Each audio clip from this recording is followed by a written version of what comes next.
Di saat Nasdem dan Anies sibuk urusi Pilpres 2024, Jokowi dan Ganjar malah lakukan ini, ditulis dari berbagai sumber. Sebelum kita lanjut, jangan lupa subscribe dan nyalakan loncengnya agar Anda menjadi yang pertama mendapatkan informasi dari jurnal terupdate. Gubernur Jawa Tengah Ganjar Pranowo memposting momen mendampingi Presiden Joko Widodo saat kunjungan kerja ke Batang, Jawa Tengah. Ganjar berbicara soal kerja. Postingannya itu disampaikan Ganjar di akun Instagram seperti dilihat detik.com pada Senin 3 Oktober 2022. Dalam foto yang diunggah, Ganjar terlihat berdiri di samping Jokowi yang mengenakan kemeja berwarna putih. Kerja. Hari ini mendampingi Presiden Jokowi meninjau kawasan industri di Kabupaten Batang. Perkembangan kawasan tersebut sangat pesat, tulis Ganjar. Ganjar mengatakan kawasan Batang mengalami perkembangan dari segi infrastruktur dan investasi. Ganjar juga mengungkap perhatian Jokowi terkait kualitas produk, secara infrastruktur maupun investasi yang masuk, dan berulang kali diskusi dengan Presiden Jokowi. Beliau concern banget terhadap produk dan kualitas keberadaannya, tulis Ganjar. Seperti diketahui, Ganjar mendampingi Jokowi dalam acara groundbreaking Wavin Manufacturing Indonesia di Batang, Jawa Tengah. Dalam acara itu, Ganjar juga mendapat pujian dari Menteri Investasi Bahlil Lahadalia. Dan semuanya ini kita urus dengan baik, tidak ada gerakan tambahan baik dari Kementerian Investasi, kementerian lain.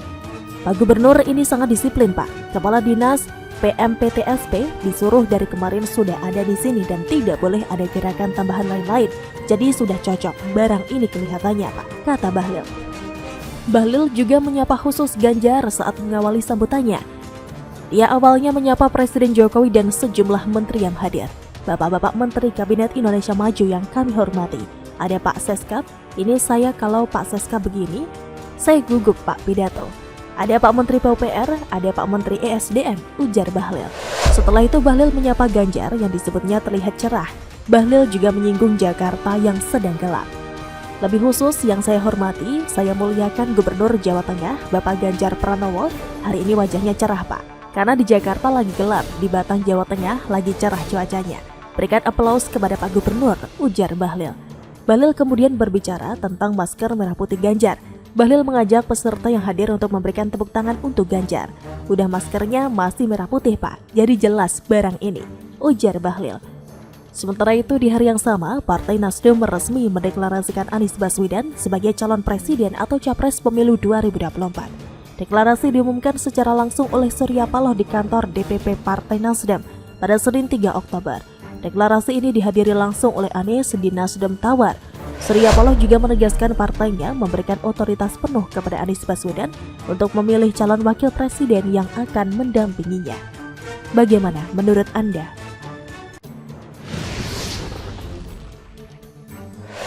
Akhirnya benang merah tragedi Kanjuruhan Malang semakin jelas, ditulis dari berbagai sumber. Sebelum kita lanjut, jangan lupa subscribe dan nyalakan loncengnya agar Anda menjadi yang pertama mendapatkan informasi dari jurnal terupdate. Tragedi di Stadion Kanjuruhan Malang telah merenggut ratusan nyawa, bahkan menjadi salah satu tragedi sepak bola paling mematikan di dunia. Publik menyoroti antisipasi yang seharusnya dilakukan panitia penyelenggara atau Panpel, PSSI, hingga aparat keamanan yang bertanggung jawab. Masyarakat mengharapkan kejadian itu bisa dicegah. Berdasarkan surat kepolisian yang kumparan terima, terlihat Kapolres Malang AKBP Ferdi Hidayat sudah menyurati Panpel Arema FC pada 18 September. Dalam surat itu, kepolisian meminta Panpel Arema FC agar mengajukan surat permohonan perubahan jadwal pertandingan sepak bola BRI Liga 1 tahun 2022 kepada PT Liga Indonesia jelang pertandingan Arema melawan Persebaya. Pertandingan yang digelar pada 1 Oktober pukul 20 waktu Indonesia Barat itu diminta diubah menjadi pukul 15:30 waktu Indonesia Barat dengan pertimbangan keamanan. Sehubungan rujukan di atas, bersama ini mohon bantuannya kepada Panpel Arema FC agar mengajukan surat permohonan perubahan jadwal pertandingan sepak bola BRI Liga 1 tahun 2022. Tulis AKBP Ferdi Hidayat dalam surat tersebut. Kepada PT Liga Indonesia terkait rencana pertandingan sepak bola antara Arema FC versus Persebaya pada hari Sabtu tanggal 1 Oktober 2022 yang sedianya main pada pukul 20 waktu Indonesia Barat agar diajukan menjadi pukul 15:30 waktu Indonesia Barat dengan pertimbangan keamanan, imbuhnya. Surat itu juga ditembuskan kepada Kapolda Jatim hingga Ketua Umum PSSI, namun saran itu tidak diindahkan. Surat dari Kapolres Malang agar jadwal pertandingan Arema Persebaya diubah. Hal tersebut juga disampaikan oleh Menko Polhukam Mahfud MD saat memberikan keterangan terkait tragedi di Stadion Kanjuruhan, Malang, Minggu 2 Oktober. Tidak hanya soal waktu pelaksanaan, Mahfud juga menyampaikan soal batasan jumlah penonton yang dianjurkan sebelumnya.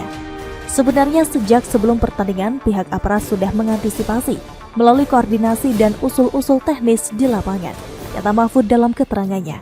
Misalnya pertandingan agar dilaksanakan sore bukan malam, jumlah penonton agar disesuaikan dengan kapasitas stadion, yakni 38.000 orang. Lanjut dia. Usul-usul itu tidak dilakukan oleh panitia. Pertandingan tetap dilangsungkan malam hari dan tiket yang dicetak berjumlah 42.000. Mahfud juga menegaskan tragedi di Kanjuruhan bukan bentrok supporter Arema dan Persebaya. Para korban meninggal sebagian besar disebabkan karena terinjak saat mencoba keluar dari stadion dan kehabisan oksigen akibat gas air mata. Para korban pada umumnya meninggal karena desak-desakan, saling himpit, dan terinjak-injak, serta sesak napas. Tidak ada korban pemukulan atau penganiayaan antar supporter, tegas Mahfud. Saat ini Kapolri Jenderal Listio Sigit Prabowo telah mendapatkan perintah dari Presiden Jokowi untuk mengusut tuntas tragedi di Stadion Kanjuruhan Malang. Jumlah korban meninggal dunia akibat kericuhan itu dilaporkan mencapai 130 orang hingga Minggu 2 Oktober siang, sedangkan korban luka 191 orang. Melihat hal itu, Denny Siregar pun ikut angkat bicara melalui akun Twitternya soal tragedi di Stadion Kanjuruhan Malang tersebut. 127 orang, gile, banyak banget. Rest in peace, cuit Denny Siregar melalui akun Twitternya. Tragedi Kanjuruhan Malang telah mencoreng dunia sepak bola Indonesia. IPW juga mendesak Kapolda Jatim mempidanakan panitia pertandingan, memerintahkan Kapolda Jawa Timur Irjen Niko Afinta untuk mempidanakan panitia penyelenggara pertandingan antara Arema FC dan Persebaya pada 1 Oktober 2022. Tulis Ketua IPW Sugeng Teguh Santoso dalam rilis yang diterima Detik Jatim Minggu 2 Oktober 2022. Sugeng menegaskan jatuhnya korban meninggal di sepak bola nasional ini harus diusut tuntas pihak kepolisian, serta jangan dibiarkan. Jangan sampai pidana dari jatuhnya supporter di Indonesia menguap begitu saja seperti hilangnya nyawa 2 bobotoh di Stadion Gelora Bandung Lautan Api pada bulan Juni lalu. Papar Sugeng.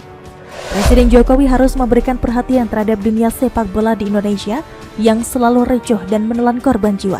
Kemudian Ketua Umum PSSI Muhammad Iriawan atau Iwan Bule seharusnya malu dan mengundurkan diri dengan adanya peristiwa terburuk di sepak bola nasional. Lanjutnya, IPW juga meminta Polri mencabut izin sebagai bahan evaluasi pemeliharaan keamanan ketertiban masyarakat atau Harkamtibmas, serta untuk menganalisa sistem pengamanan yang dilaksanakan oleh aparat kepolisian dalam mengendalikan kericuhan di sepak bola. Pasalnya kericuhan dalam tragedi tragis itu berawal dari kekecewaan supporter tim tuan rumah yang turun ke lapangan tanpa dapat dikendalikan oleh pihak keamanan. Bahkan aparat kepolisian yang tidak sebanding dengan jumlah penonton. Polisi secara membabi buta menembakkan gas air mata sehingga menimbulkan kepanikan terhadap penonton yang jumlahnya ribuan. Akibatnya banyak penonton yang sulit bernapas dan pingsan, sehingga banyak jatuh korban yang terinjak-injak di sekitar Stadion Kanjuruhan Malang. Jelas Sugeng. Padahal menurut dia, penggunaan gas air mata di stadion sepak bola sesuai aturan FIFA dilarang. Hal itu tercantum dalam FIFA Stadium Safety and Security Regulations.